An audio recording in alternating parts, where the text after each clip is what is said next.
کہتی گئی یہ پھولوں کی ردا اللہ اللہ، اشجار کے پتوں نے پڑھا اللہ اللہ۔ گلیانہ میں جامعہ مسجد قباء اپنی انفرادیت کے باعث ایک امتیازی حیثیت حاصل کر چکی ہے۔ روز بروز اس کی نمازیوں میں اضافہ ہوتا نظر آ رہا ہے۔ بلا شبہ ڈاکٹر نشاط جوید صاحب اور ان کی پوری انتظامیہ قابل تحسین ہے۔ آج کے افطار کی خصوصی دعوت پر عمائدین گلیانہ، زندگی کے مختلف شعبوں سے تعلق رکھنے والے افراد اور صحافی برادری نے شرکت کی۔ حضرت مولانا طارق محمود یزدانی صاحب نے روزہ کی اہمیت اور فضیلت کے ساتھ ساتھ یہ بھی بتلایا کہ روزے کن اعمال سے قبول ہوتے ہیں۔ سامعین نے پوری دلجمعی اور یکسوئی سے گفتگو سماعت فرمائی۔ مولانا طارق محمود یزدانی صاحب کا گفتگو کا اپنا ایک خاص اور منفرد انداز ہے۔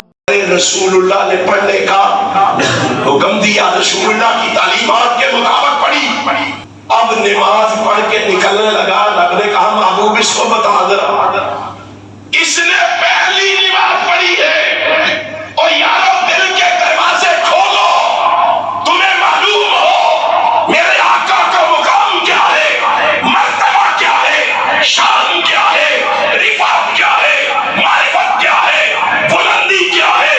رب محمد کی قسم ہے، ساری کائنات کے علماء، صلحاء، اتقیاء، اصفیاء، شرفاء، فضلاء، امراء، زعماء، صحابہ، تابعین، تبع تابعین، ائمہ دین، مجتہدین، محدثین، مفسرین، مفکرین، محققین، مؤلفین، مؤرخین، ساری کائنات کے عابدین، زاہدین، مواحدین، مجاہدین، صابرین، شاکرین ایک پلڑے میں ہو، اور نئے آسمان والے کا اعلان سن لو، ساتوں آسمان، ساتوں زمینیں، اس میں جو کچھ ہے وہ سارا ایک پلڑے میں ہو، آمنہ کا لال اکیلا ایک پلڑے میں ہو، ساری کائنات کو چھوڑا جا سکتا ہے، محمد کے فرمان پہ آنچ نہیں آتی جا سکتی۔